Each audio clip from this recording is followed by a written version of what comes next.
Assalamualaikum warahmatullahi wabarakatuh. Alhamdulillahilladzi anzala as-sakinata fi qulubil mu'minin liyazdadu imanan ma'a imanihim. Allahumma salli ala sayyidina Muhammadin wa ala alihi wa sahbihi ajma'in. Amma ba'du. Sa'adatul kurama wa masyaikhuna al-aizah, jamaah Masjid Ummu Shalih yang dimuliakan Allah Subhanahu wa ta'ala. Tiada kata yang paling indah yang pantas kita ucapkan pada kesempatan pagi yang penuh berkah kecuali seuntian kalimat syukur kehadirat Allah Azza wa Jalla yang telah mengumpulkan kita di satu tempat yang paling Allah cinta. Ahabbul bilad ilallah masajiduha. Tempat di bumi yang paling Allah cinta yaitu masjid.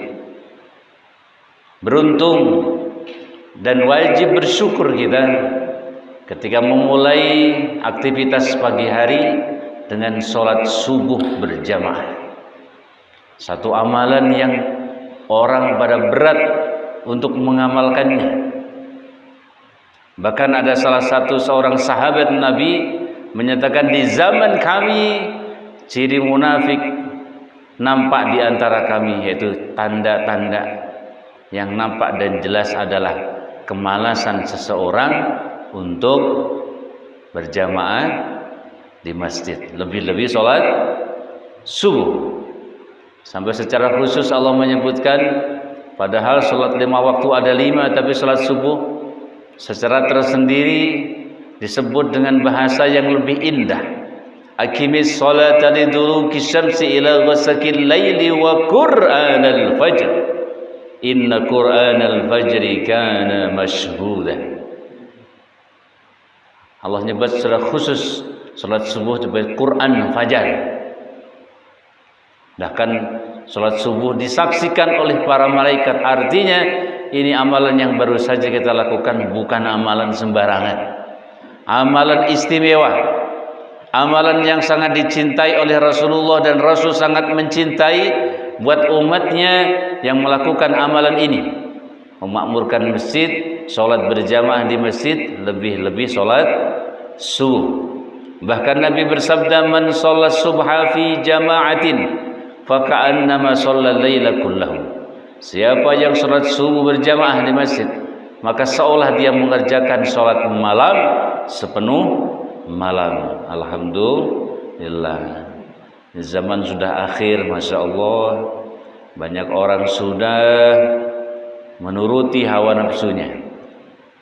Maka betul kata Nabi, salatun muhlikat, ada 3 ciri kehancuran, diantaranya wahawam muttaba'un, mengikuti hawa nafsu. Masya Allah, Bapak sekalian, zaman sekarang orang banyak sekali sudah menuruti nafsunya, menuhankan nafsunya, sehingga yang ada kehancuran dalam hidupnya. Kalau kita lihat televisi cuman mampunya gini doang, ngelus dada. Ini pakaian wanita yang ditipik makin hari makin naik, betul tidak?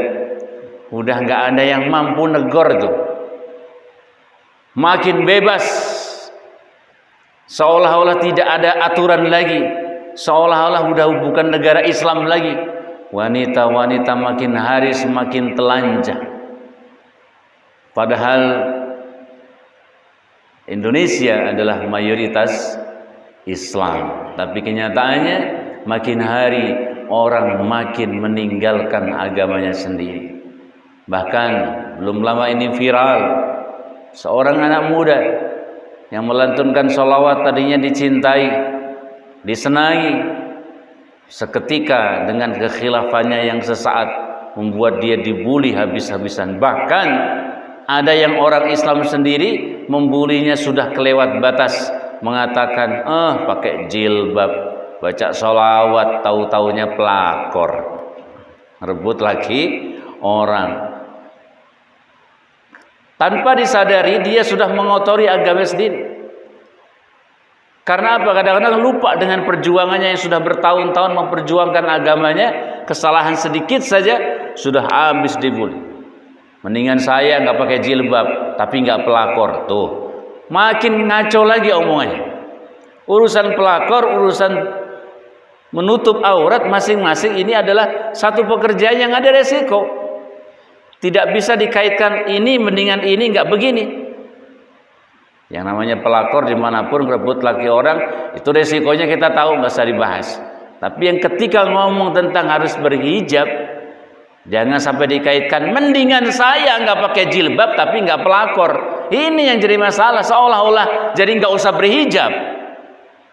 Padahal jelas namanya berhijab sebuah perintah yang jelas dari Allah dan juga baginda Rasulullah Sallallahu Alaihi Wasallam. Bayangkan apa sekalian, satu amalan yang Nabi menyebutkan siapa saja yang berani mengumbar auratnya, jalan melenggak-lenggok seperti punuk onta, memamerkan auratnya, berpakaian tapi telanjang, Nabi dengan tegas menyatakan la yadkhulnal jannah. Mereka tidak akan masuk surga. Wala yajidna riha. Bahkan bau surga aja mereka nggak dapat. Perempuan yang buka aurat dikatakan tidak akan masuk surga, bahkan bau surga aja tidak mendapatkan. Padahal bau surga itu tercium baunya dari perjalanan 500 tahun. Bapak sekalian, wanita pengumbar aurat ini nggak main-main, dibenci oleh baginda Rasulullah Sallallahu Alaihi Wasallam. Tapi lihat sekarang, wanita yang mengumbar aurat ini bebas berekspresi di media sosial. Bebas mereka melakukan adegan yang menjadi pencorengan terhadap agamanya sendiri. Tidak ada yang negor. Sudah makin hari makin bebas, makin hari makin bebas. Saya mendingan dibenci sama ibu-ibu. Yang penting saya menyampaikan yang hak. Daripada disenengin tapi orang bebas melakukan kesalahan. Banyak orang jangan udah usah tarik, pedes ngomongnya, aurat mulu, biarin. Karena apa? Sekarang makin hari lihatin sekalian, ya Allah, tabarakallah. Nggak usah ngomong Jakarta, terlalu jauh. Ngomong aja Gang Langgar dah. Gang Langgar ini ya Allah luar biasa. Kita masuk Gang Langgar, subhanallah. Beli-beli pagi ngumpul, beli nasi uduk, niatnya baik. Beli nasi uduk buat keluarga, cuman dia lupa dia ini orang Islam, dia ini wanita. Beli nasi uduk pakai celana pendek, ya Allah. Mana umurnya baru ibu-ibu muda 25 tahun, sedang bagus-bagusnya itu badan, celananya pendek, rambutnya diurai. Jujur Pak, kalau udah kayak begini kampung kita jadi kotor. Kenapa kotor? Ya gimana kita mau jaga mata kalau seperti itu? Kita keluar rumah melihat kanan kiri terbuka semua. Maka kita mohon kepada Allah Subhanahu wa taala, mudah-mudahan hidayah turun kepada seluruh umat Islam di negeri ini agar mulai menyadari bahwa agama tak cukup hanya dijadikan bahan kajian, tapi harus segera ramai-ramai diamalkan menjadi sebuah amalan harian sehingga timbul keberkahan. Allah berjanji di dalam Al-Qur'an, suatu negara yang penduduknya beriman, bertakwa, taat tunduk kepada Allah, maka jaminannya la fatahna alaihim barakatim minas sama' wal ard. Keberkahan Allah buka dari langit dan bumi. Tidak akan ada tsunami, tidak akan ada bencana, tidak ada angin puting beliung, tidak ada yang namanya huru-hara. Karena apa? Penduduknya beriman, bertakwa kepada Allah. Agama bukan hanya sekedar dihafal materinya, tapi diamalkan bersama-sama menjadi sebuah keindahan, keberkahan. Mudah-mudahan Indonesia seperti itu. Amin ya rabbal alamin. Kita baca suratul Fatihah dulu sebagai pembuka.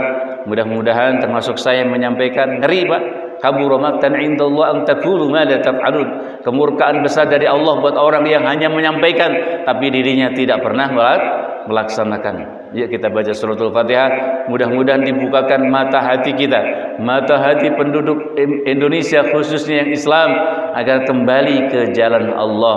Fafirru ilallah, lari kepada Allah. Saatnya kita kembali menaati Allah dan Rasulnya. Wa may yuti'illaha wa rasulahu faqad faza fawzan 'azima. Siapa saja yang menaati Allah dan Rasulnya, sungguh dia akan mendapatkan kemenangan yang agung, kesuksesan yang besar, real kesuksesan, yaitu ketaatan kepada Allah dan Rasulnya. Al-Fatihah. A'udzu billahi minasy syaithanir rajim. Bismillahirrahmanirrahim. Alhamdulillahi rabbil alamin. Ar-Rahmanir Rahim. Maliki yaumiddin. Iyyaka na'budu wa iyyaka nasta'in. Ihdinas siratal mustaqim. Siratal ladzina an'amta 'alaihim ghairil maghdubi 'alaihim waladdallin. Amin. Rabbi shrah li sadri wa yassir li amri wahlul 'uqdatam min lisani yafqahu qawli. Raditu billahi rabba wa bil islami dina wa bi Muhammadin nabiyyan wa rasula. Rabbi zidni ilma warzuqni fahma. Amin ya rabbal alamin. Judul kajian kita pada subuh kali ini adalah 12 tanda matinya hati menurut Imam Ghazali. Makanya Nabi bersabda, dalam diri manusia ada segumpal daging, segumpal darah. Manakala segumpal darah, segumpal daging ini baik, maka baik seluruh tubuhnya. Tapi kalau buruk, maka seluruh tubuhnya jadi buruk. Apa segumpal daging itu? Hati. Ala wahyal qalb. Makanya Agim terinspirasi dari hadis ini bikin lagu Jagalah Hati, yang dulu dicintai oleh ibu-ibu lagu ini. Jagalah hati. Gara-gara Agim kawin lagi berubah. Oh, bingung saya sama Indonesia ini. Nah, orang nikah kok dibenci. Orang nikah dibenci. Yang dibenci itu yang berzina, Pak. Tapi aneh, ada orang Islam berzina karena dia nyanyi, terkenal jadi vokalis, zina, masuk penjara, pas mau keluar disambut seperti pahlawan. Ya Allah, Indonesia. Kita hormati, Pak, yang namanya harus tahu menempatkan diri. Agim luar biasa bikin sebuah lagu, Jagalah Hati. Jangan kau kotori, jagalah hati, karena kata Agim, hati ini lentera hidup ini. Makanya Mughazali menyatakan saking pentingnya jaga hati, karena orang yang hatinya mati jadi seperti binatang, Pak. Lahum qulubul la yafqahuna biha. Mereka punya hati tapi hatinya enggak mau nerima kebenaran yang datangnya dari Allah dan Rasulnya. Orang udah kayak begini, Allah menyebutkan dalam Al-Quran, ulaika kal an'am. Mereka seperti binatang. Orang yang hatinya mati itu udah nggak mau nerima, Pak, kebenaran yang datangnya dari Allah dan Rasulnya. Makanya harus dijaga, jangan sampai hati menjadi mati. Ciri matinya hati, kata Imam Ghazali, ada 12. Ada berapa?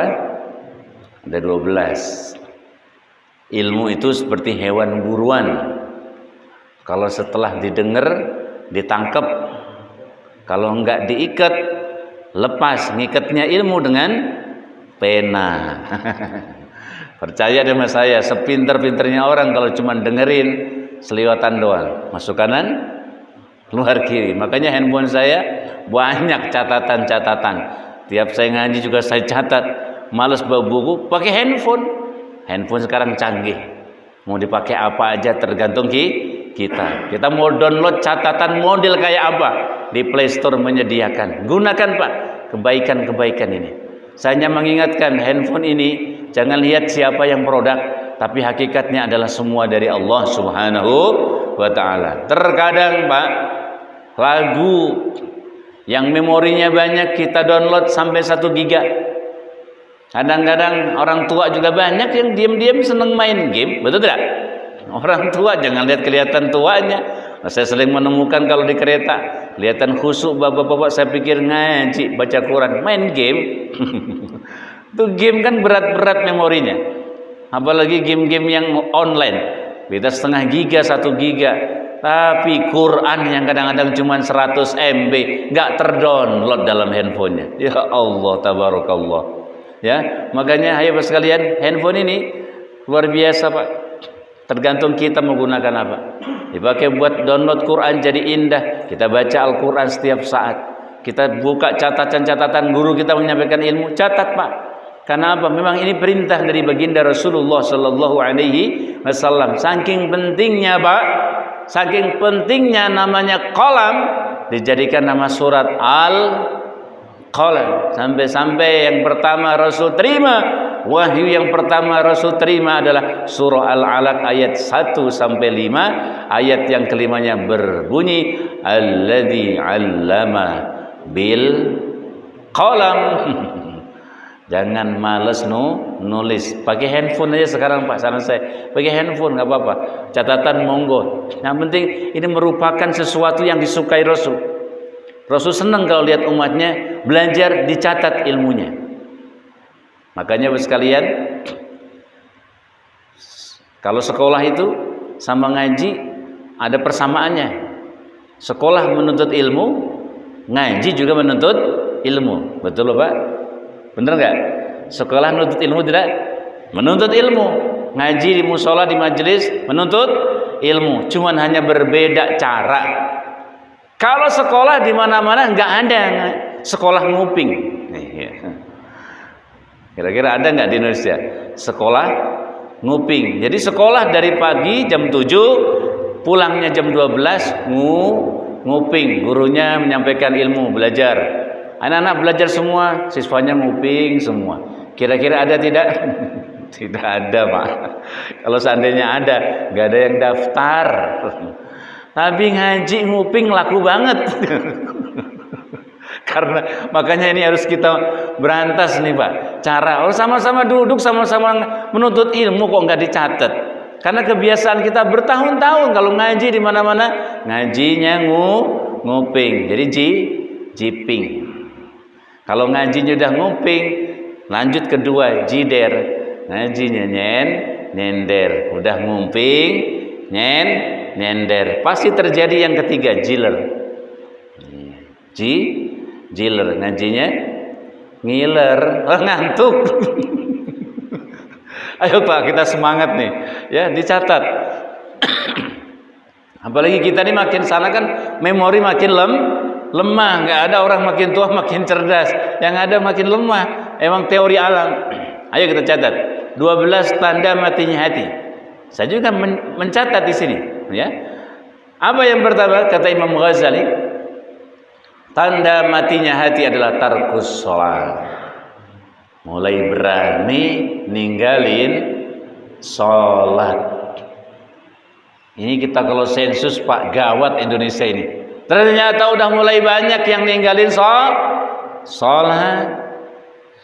Banyak orang yang aktivitasnya, yang kerja, yang jadi karyawan, yang jadi kuli bangunan, yang jadi apapun namanya, sudah banyak yang mulai berani meninggalkan sholat.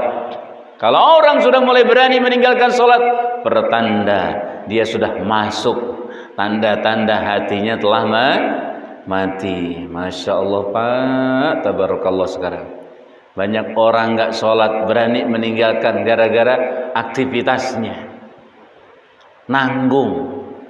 Setannya setan nanggung. Asik main burung sampai meninggalkan sholat. Awalnya ninggalin tuh biasanya nyembarangin. Karena dia prinsipnya yang penting sholat. Waktunya nggak mau awal. Yang penting kan sholat tuh. Namanya juga yang penting sholat. Di akhir waktu. Udah di akhir baru mulai berani. Allah Maha Pengampun ini. Akhirnya nggak sholat. Tapi orang yang menjaga sholatnya selalu berjamaah di masjid, lihat hasilnya beda. Orang yang selalu menjaga sholatnya di masjid jadi sebuah kebiasaan.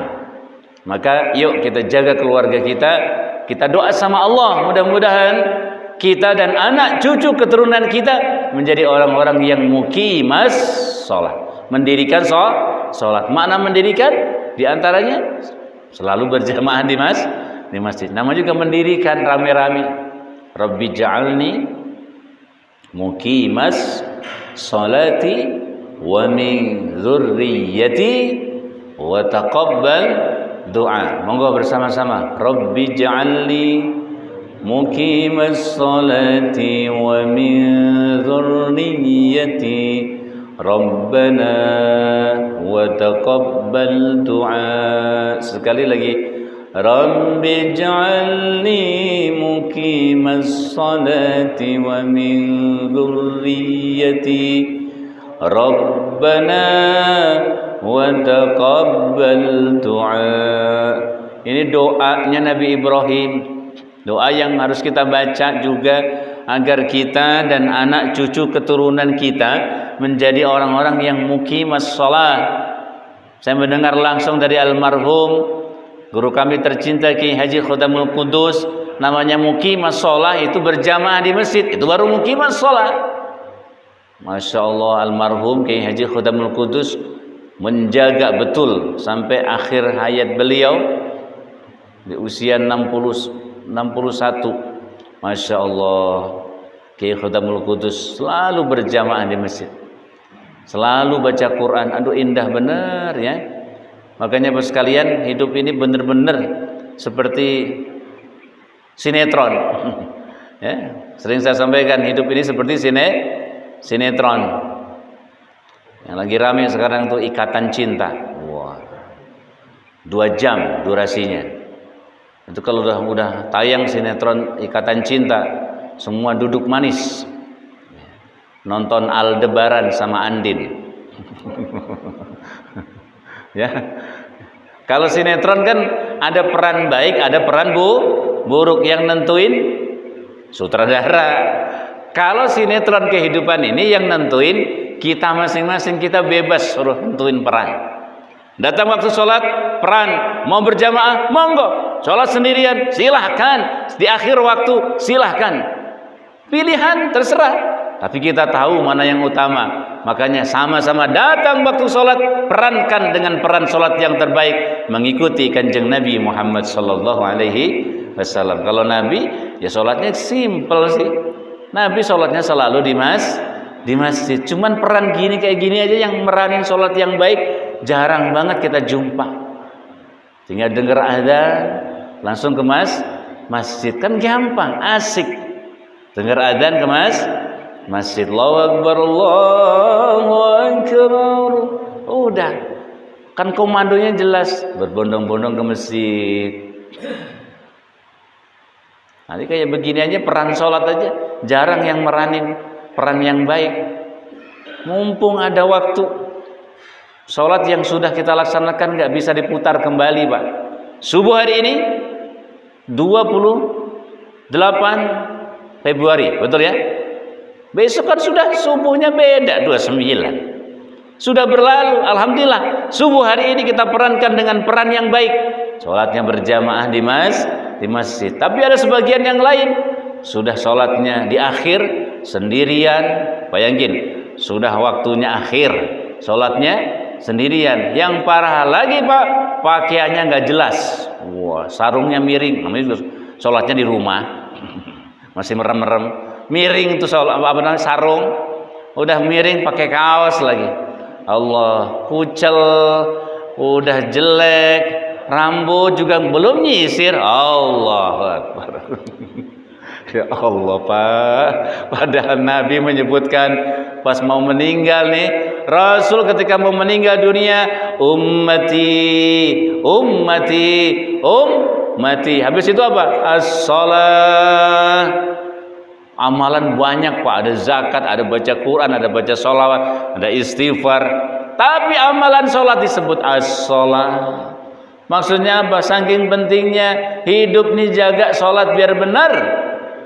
Jangan hanya sekedar sholat. Rasul nyontohin pada kita selalu berjamaah di masjid. Sallu kama ra'aitumuni usolli. Sholatlah kalian seperti kamu melihat aku sholat.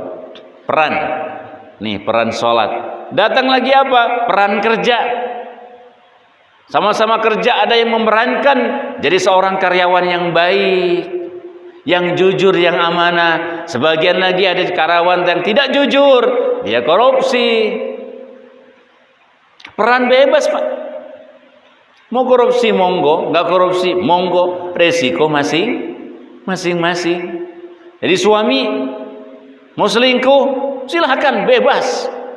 Umur bapak, badan bapak, isma syi'ta fa innaka mayyitun. Hidup sesukamu, tapi ingat bakal mati. Mau selingkuh tiap minggu bebas, tapi yang penting tanggung jawab. Mau jadi ayah yang sayang sama anak, monggo. Mau jadi anak yang kurang sayang, silahkan. Peran bebas. Bebas nggak? Termasuk kita punya badan, mau gondrongin rambut, monggo. Mau nyepakin, dicepak, monggo. Bebas. Semuanya ada resiko dan kita semua sudah paham. Datang waktu duha, mau duha silahkan, tidak duha silahkan. 1 kali 24 jam hatamin Quran, monggo. 30 juz terbaca. Ada yang 1 juz aja, silahkan. Ada yang sama sekali 1 ayat pun tak terbaca. Yang banyakin baca WA terbaca terus. Kalau WA-nya taklim, alhamdulillah. Ini WA-nya bercanda sama temennya, ya, bercanda, nggak ada maknanya. Maka hidup ini masya Allah cuma senda gurau. Makanya hidup ini permainan. Perankan permainan yang baik. Peran, hati-hati sekalian. Ini sama-sama kita punya peran. Mau jadi suami yang gimana? Mau jadi ayah yang gimana? Mau jadi anggota masyarakat yang cuek terhadap lingkungan, monggo silahkan. Mau interaktif, aktif, silaturahim dengan lingkungan. Kita tahu kok bagaimana bermasyarakatnya Rasulullah. Saya tanya, kira-kira Rasul jiwa yang individualis apa sangat bermasyarakat?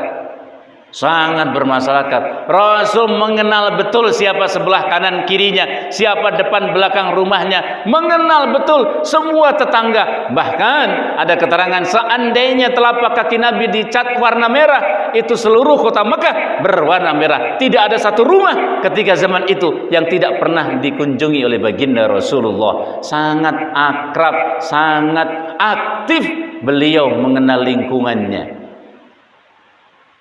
Kita bermasyarakat model Rasulullah, model diri sendiri, individualis, wah silahkan, bebas. Tapi semuanya ada resiko. Jadi kembali ke tarkus sholah ya. Jadi tanda matinya hati adalah mulai berani ninggalin sholat. Berani ninggalin tuh biasanya awalnya mulai nyembarangin, nyepelein. Kan orang beda Pak. Kalau yang jaga bener sama asal-asalan. Kayak orang punya mobil, ada yang dirawat bener, ada yang asal-asalan asal make, hasilnya beda Pak. Ada yang apik, dicek terus tuh olinya, dilihat itu air untuk remnya, dijaga, dilihat, semua diawasi. Beda dengan orang yang sembarangan asal pakai, otomatis hasilnya juga akan lebih nyaman dan lebih aman orang yang menjaga betul mobilnya. Sholat juga sama. Orang yang sudah nyembarangin sholat lama-lama berani meninggalkan. Apalagi ekonomi dikait-kaitin.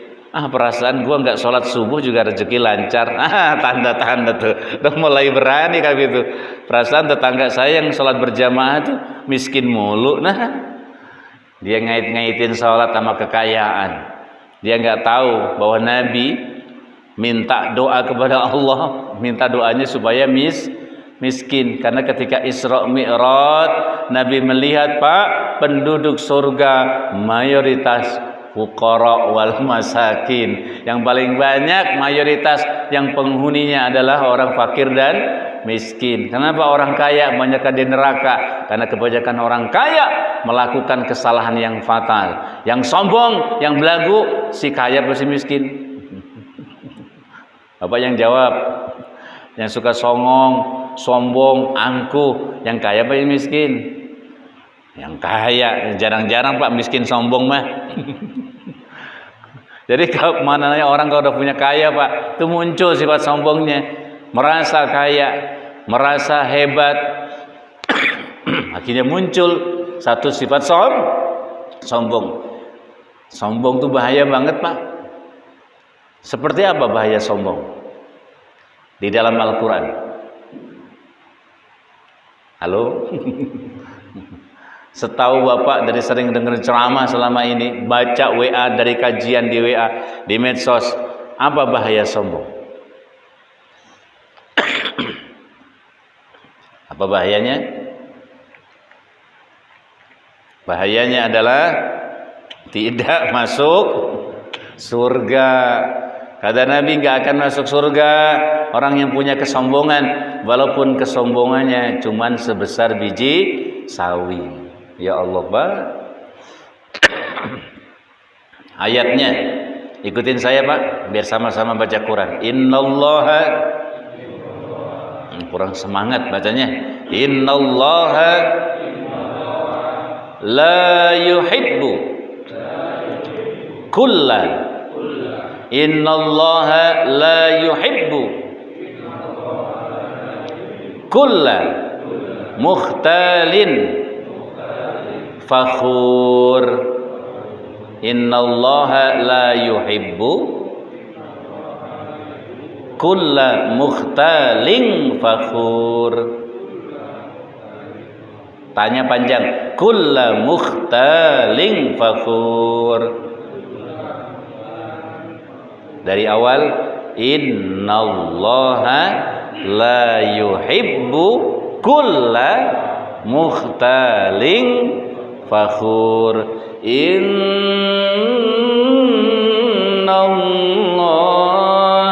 la yuhibbu kulla mukhtalin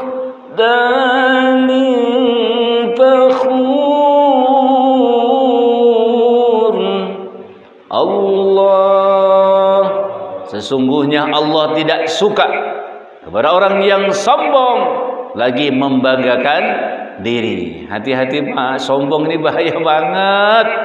Ya Allah, sudah ahli ibadah jangan sombong, sudah punya ilmu jangan sombong, sudah punya harta jangan sombong, sudah punya pangkat dan jabatan jangan sombong. Emang semuanya ingin punya harta, tapi jarang orang yang kuat ketika punya harta. Semua orang ini punya, jadi orang pintar, berilmu, sekolah, belajar, di kampus, ngaji, di pondok pesantren. Tapi terkadang ketika sudah punya ilmu, justru kadang-kadang kalau nggak mampu bawa, jadi sombong. Berapa banyak muncul kesombongan gara-gara ilmu. Harta yang bikin sombong tuh ilmu, 2 harta, 3 pangkat dan jabatan. Ya Allah, makanya dijaga betul, jangan sampai sombong. Jadi yang pertama Pak, yang bisa tanda-tanda matinya hati adalah tarkus sholat, berani meninggalkan sholat.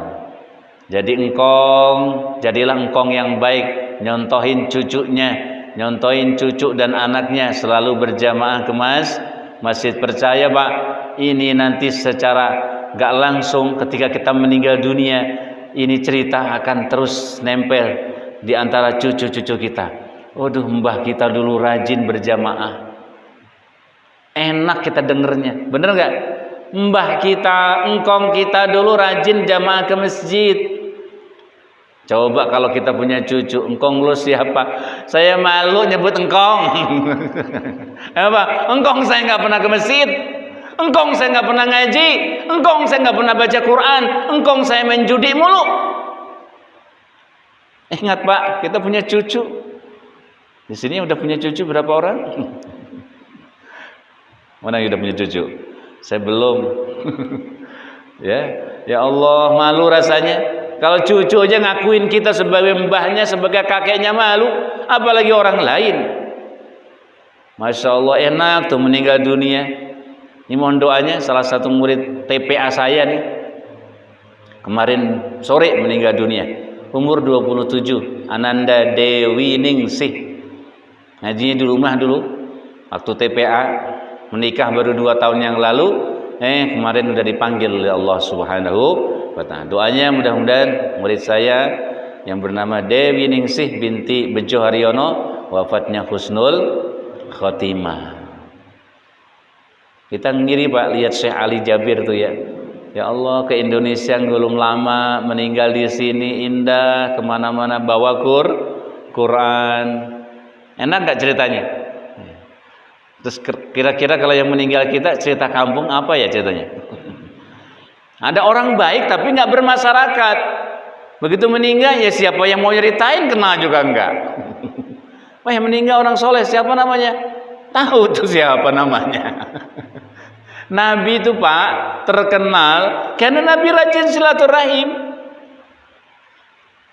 Rajin, bukan hanya, berarti bukan niat Nabi terkenal. Memang Nabi ingin bagaimana seluruh manusia masuk surga. Laqad ja'akum rasulun min anfusikum azizun 'alaihi ma 'anittum harisun 'alaikum bil mu'minina raufur rahim.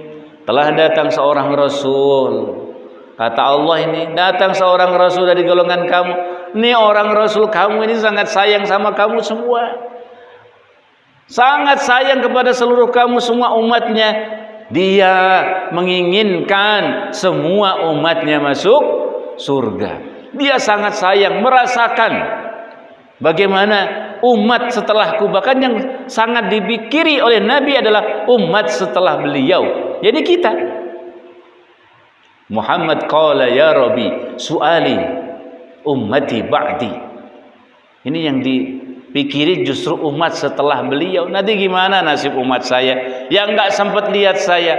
Ini Rasul Pak sayangnya luar biasa.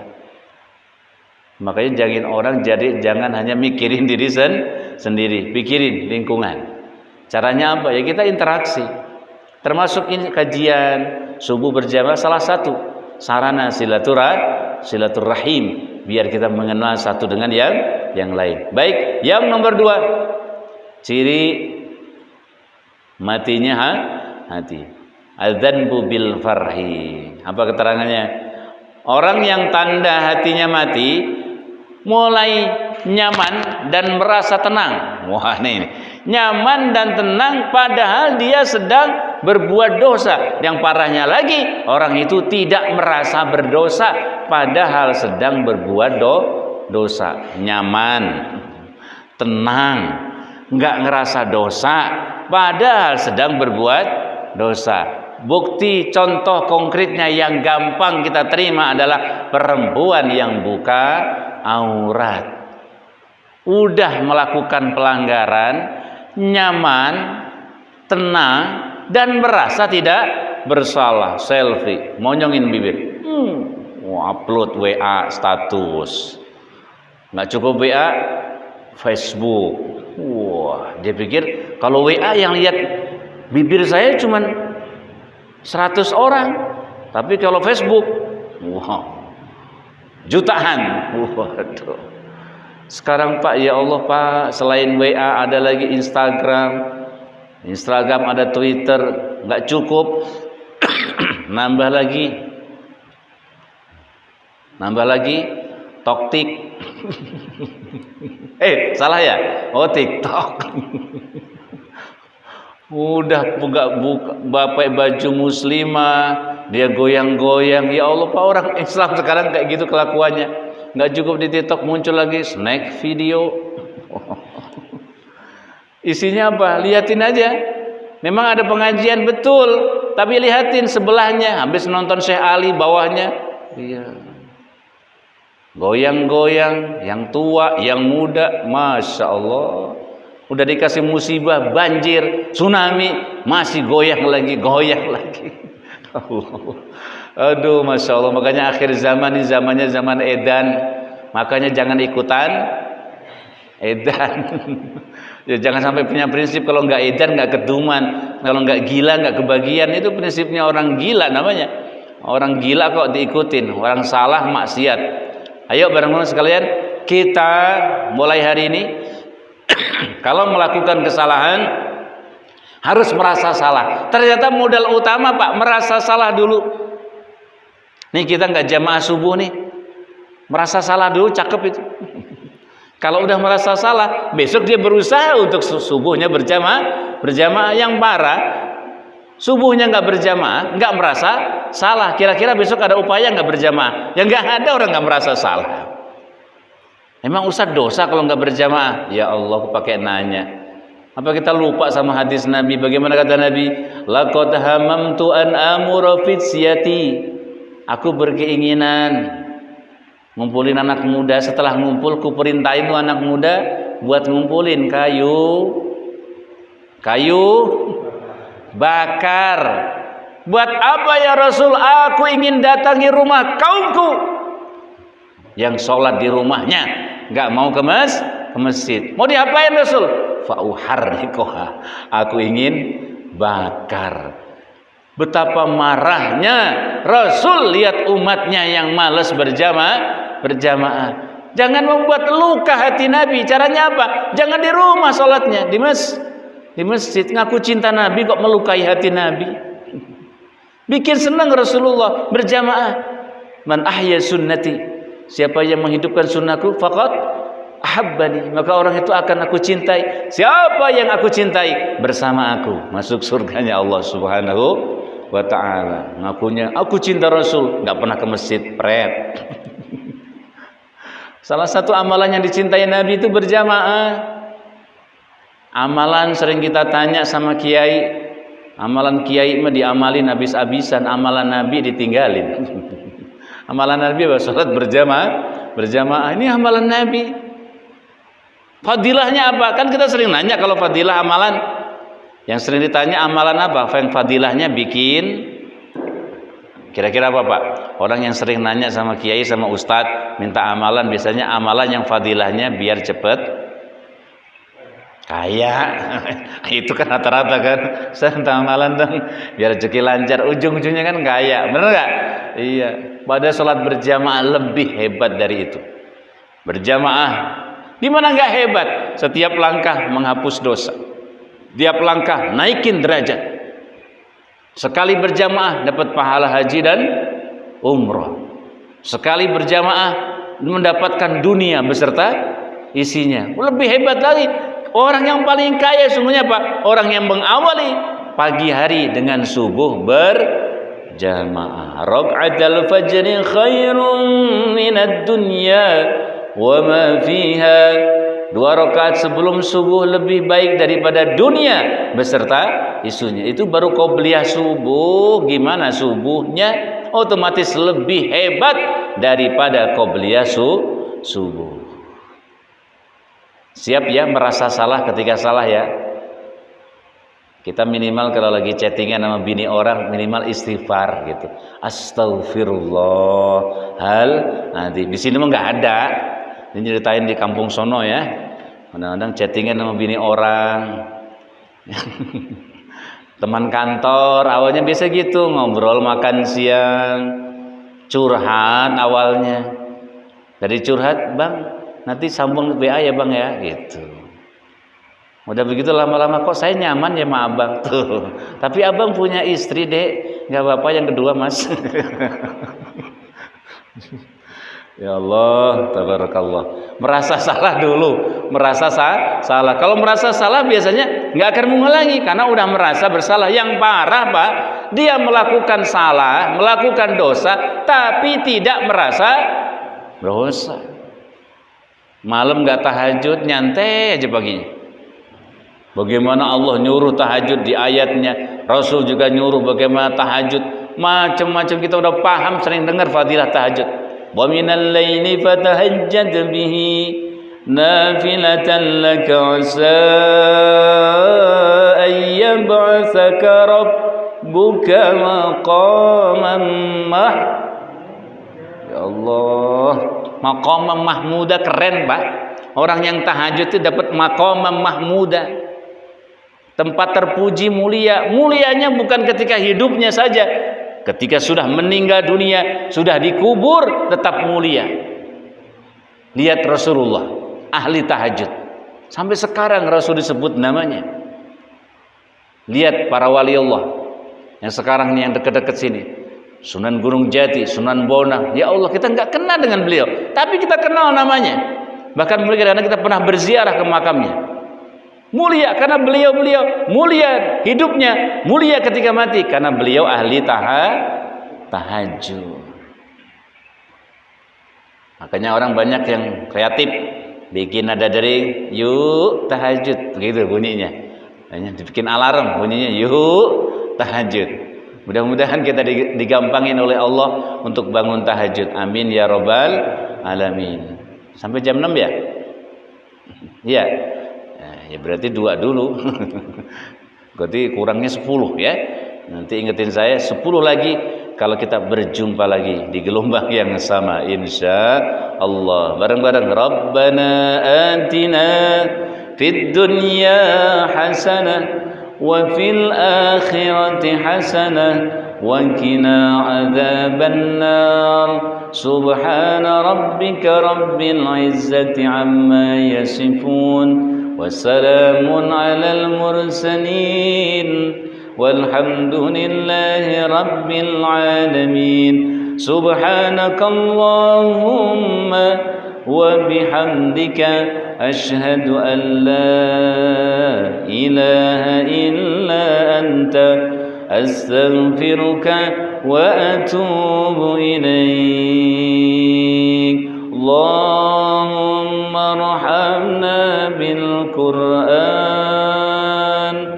waj'alhu lana imama wa nuran wa hudan wa rahmah. Allahumma dhakkirna minhu ma nasina wa 'allimna minhu ma jahilna warzuqna tilawatahu ana al-layli wa atrafan nahar waj'alhu lana hujjatan ya rabbal alamin walhamdulillahi rabbil alamin. Kurang lebihnya mohon maaf, wallahul muwaffiq ila aqwamit thoriq. Assalamualaikum warahmatullahi wabarakatuh.